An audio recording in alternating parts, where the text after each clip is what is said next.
Good morning students. Online classes में आपका स्वागत है। आज हम फर्स्ट ईयर एचटीपी के सेकेंड सेमेस्टर में इंट्रोडक्टरी वेटनरी एनाटॉमी में चैप्टर नंबर 10 रेस्पिरेटरी सिस्टम यानी श्वसन तंत्र के बारे में अध्ययन करेंगे। कल हमने डाइजेस्टिव सिस्टम को कंप्लीट किया था। आज हमारा टॉपिक है रेस्पिरेटरी सिस्टम। रेस्पिरेटरी सिस्टम श्वसन तंत्र जो है वो आप भलीभांति जानते हो, सभी पहले क्लासों में आपने पढ़ रखा है। इसको रेस्पिरेटरी सिस्टम को पल्मोनरी सिस्टम भी कहते हैं। पल्मोनरी का मतलब है लंग्स से रिलेटेड है, तो इसको पल्मोनरी सिस्टम भी बोलते हैं। श्वसन तंत्र जो है वो नेजल कैविटी, नासा गुहा जिसे बोलते हैं, गुहा मतलब कैविटी, नासा गुहा और फेरिंक्स ग्रसनी। फेरिंक्स जो भी आपने डाइजेस्टिव सिस्टम में पढ़ा था, और स्वर यंत्र यानी लेरिंक्स को स्वर यंत्र भी बोलते हैं। श्वास प्रणाल यानी ट्रेकिया, श्वास नली जो है वो ट्रेकिया है। और श्वसनी यानी ट्रेकिया के आगे जो डिवाइड होती है ब्रोंकाई में, और फिर वायुकोश यानी एल्यूलाई जिसमें हवा भरी रहती है, और फुफ्फुस यानी लंग्स, इनसे मिलकर जो है वो श्वसन तंत्र बनता है। श्वसन तंत्र बनने के लिए ये ऑर्गन जो है रिस्पॉन्सिबल है। अब इसमें श्वसन तंत्र का जो मुख्य अंग है वो लंग्स है, फेफड़े है मुख्य अंग जो है, जहाँ पर गैसों का आदान प्रदान होता है, यानी गैस का आदान प्रदान जो है वो फेफड़ों में होता है। इसलिए मेन अंग जो है श्वसन तंत्र का वो है फुफ्फुस, फेफड़े या लंग्स। शेष जो अंग है, जैसे मान लो नासा गुहा है, वायुकोश है, लेरिंक्स है, ट्रेकिया है, या ब्रोंकाई है, वायुकोश एल्यूलाई है, ये सभी जो है वो ये वो अंग है जो एक नली का या एक रास्ते का निर्माण करते हैं, पैसेज का काम करते हैं, जिसमें से हवा आगे जाती है। लेकिन जो मेन रेस्पिरेटरी सिस्टम जो है वो लंग्स है, जहाँ पे एक्चुअल रेस्पिरेशन होता है, श्वसन क्रिया होती है। जो नेजल कैविटी है, नेजल कैविटी यानी नाक की जो गुहा है, नासा गुहा है, वो बाहर से नोस्ट्रिल के द्वारा, या नथुने जो होते हैं, नथुने जिसे बोलते हैं, नाक बोलते हैं, जो अपने ये नथुने हैं, इनके द्वारा खुलती है तथा पीछे जो है वो फेरिंक्स में जुड़ती है। फेरिंक्स में पीछे, फेरिंक्स यानी ग्रसनी में, फेरिंक्स में जुड़ती खुलती है। इसी फेरिंक्स जो है वो है श्वसन, फेरिंक्स जो है वो भोजन को ग्रहण करने का मार्ग भी है और श्वास आगे भेजने का काम भी करता है। तो इसी नासा गुहा के पीछे भाग पर, यानी जो नासा गुहा है इसका पीछे का भाग जो है उसमें ओल्फैक्टरी एपरेटस होता है। ओल्फैक्टरी एपरेटस यानी जिसका नाम है एपरेटस का एक अंग होता है जो गंध को पहचानता है, यानी जो स्मेल है उसको पहचानने का काम करता है, वो है ओल्फैक्टरी एपरेटस। फेरिंक्स यानी ग्रसनी, फेरिंक्स को ग्रसनी बोलते हैं। फेरिंक्स पाचन तंत्र और श्वसन तंत्र दोनों का पैसेज है, यानी दोनों का मार्ग है। इसी मार्ग से भोजन आगे इसोफेगस में जाता है, और इसी मार्ग से जो अपने हवा लेते हैं, सांस लेते हैं, वो आगे ट्रेकिया में जाता है। यानी एक ही रास्ता है। इसको उबेनिस्ट यानी कॉमन पैसेज बोलते हैं। उबेनिस्ट का मतलब होता है, जैसे आपने पक्षियों के बारे में पढ़ा होगा, उबेनिस्ट होते हैं जो क्या है कि ज़मीन पे भी रहते हैं और आकाश में भी उड़ते हैं, उबेनिस्ट। तो ये फेरिंक्स जो है ये पाचन तंत्र श्वसन तंत्र दोनों का कोमल मार्ग है, यानी श्वसन तंत्र का उबेनिस्ट कॉमन पैसेज है। फिर आता है लेरिंक्स जिसे अपने बोलते हैं स्वर यंत्र। लेरिंक्स स्वर यंत्र बोलते हैं हिंदी में। लेरिंक्स एक जटिल कपाट युक्त अंग यानी वाल्वुलर एपरेटस है, वाल्व की तरह एपरेटस है, जिसमें वाल होता है कि वो ऐसा एपरेटस है जो हवा को लंग्स में जाने को नियंत्रित करता है। यानी मुंह से, नाक से जो हवा लेते हैं उसको फेफड़े में जाने के लिए नियंत्रित करता है लेरिंक्स।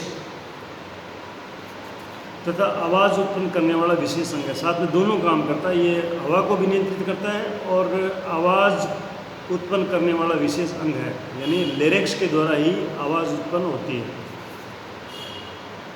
ट्रेकिया और ब्रोंकाई, ट्रेकिया श्वसन नली जो है वो उस आगे जो डिवाइड होती है ब्रोंकाई में, वो एक कंडक्शन ट्यूब है। कंडक्शन ट्यूब का मतलब है हवा का पैसेज मार्ग है जो हवा को आगे भेजता है।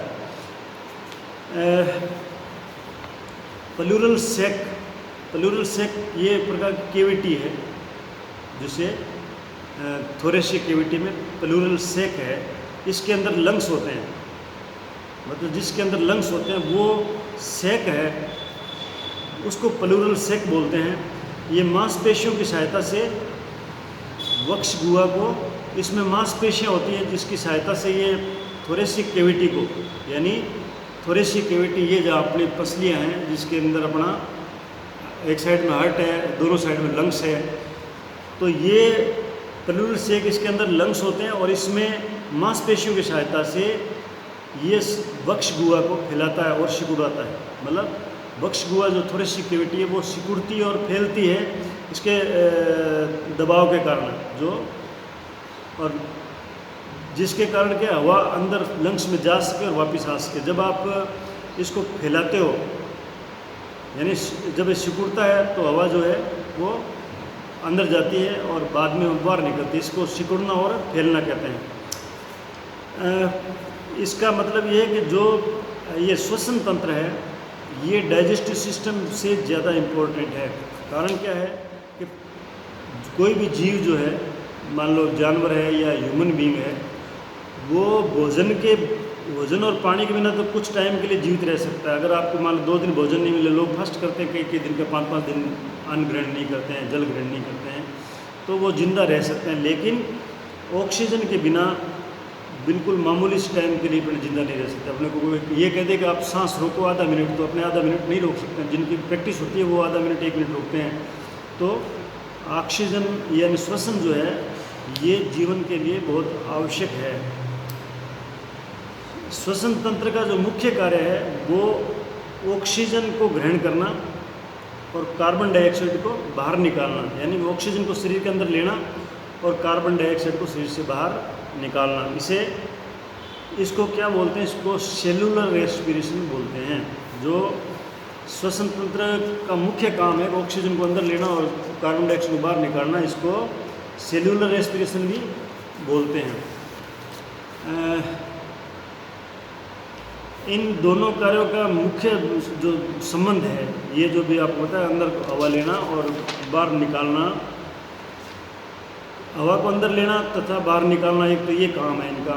दूसरा गैसों का यानी गैसेज जो है उनका फेफड़ों के रक्त में आदान प्रदान करना, यानी फेफड़े में जाके फिर वो रक्त में उसका आदान प्रदान करते हैं, एक्सचेंज करते हैं गैस का, फेफड़ों में रक्त में, ब्लड में आदान प्रदान करते हैं। ऑक्सीजन को रक्त के माध्यम से फेफड़ों से शरीर तक विभिन्न ऊतकों तक पहुँचाना, यानी जो ऑक्सीजन है वो रक्त के माध्यम से फेफड़ों से होती हुई शरीर के विभिन्न ऊतकों तक, यानी शरीर के जितने ऊतक हैं उन तक पहुँचाती है।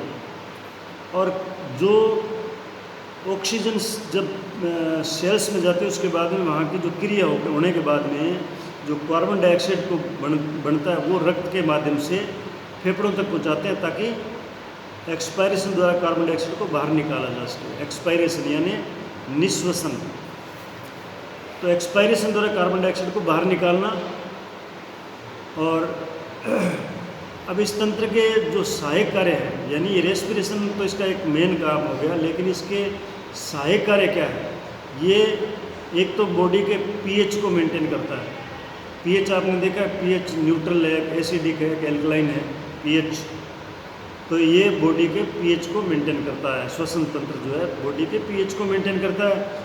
और ये कि शरीर के टेम्परेचर को मेंटेन करता है, यानी शरीर के तापमान को जो है वो श्वसन जो है क्रिया है वो शरीर के तापमान को नियंत्रित करती है। और तीसरा काम है इसका श्वसन तंत्र का आवाज़ उत्पन्न करना। अपने बोलते जो है वो इस श्वसन तंत्र की वजह से बोलते हैं, यानी लेरेक्स जो है वो उसकी वजह से लेरिक्स श्वसन तंत्र का एक भाग है और उसी की वजह से अपने आवाज़ करते हैं, बोलते हैं, और जानवर भी आवाज़ निकालता है।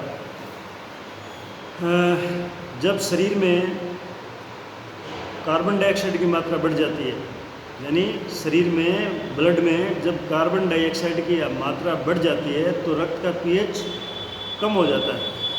अतः रक्त पीएच जब कम हो जाएगा तो वो रेस्पिरेटरी एसिडोसिस हो जाएगा, उसको रेस्पिरेटरी एसिडोसिस हो जाएगा, यानी जो पीएच न्यूट्रल होता है 7 से जो नीचे हो जाएगा तो वो एसिडिक साइड में हो जाएगा, और 7 से जब ऊपर होगा तो वो एल्कलाइन हो जाएगा। और जब कार्बन डाइऑक्साइड की मात्रा जो है रक्त में साधारण स्तर से कम हो जाती है तो पीएच बढ़ जाता है, यानी कार्बन डाइऑक्साइड की मात्रा अगर रक्त में साधारण स्तर से कम हो जाएगी तो पीएच बढ़ जाएगा, तो उसे रेस्पिरेटरी एल्कोलोसिस बोलेंगे। उसको क्या बोलेंगे? Respiratory alkalosis.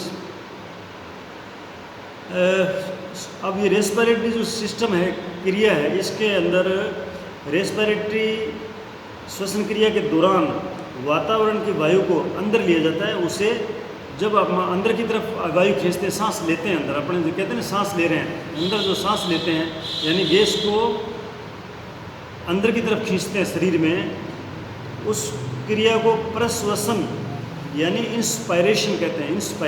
इंस्पायरेशन प्रश्वसन कहते हैं।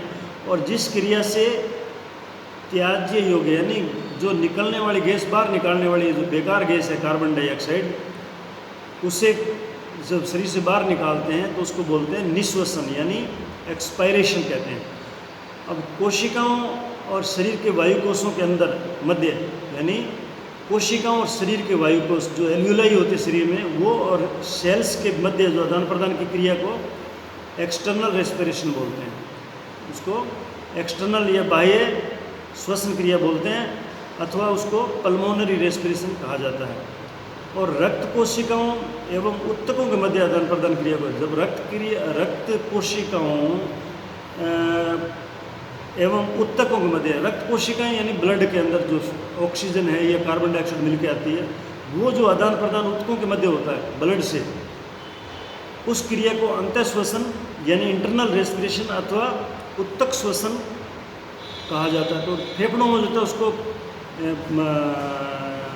पल्मोनरी रेस्पिरेशन बोलते हैं, और जो ब्लड और टिश्यूज़ के बीच में आदान प्रदान होता है गैस का, उसको इंटरनल रेस्पिरेशन या टिश्यू रेस्पिरेशन कहा जाता है।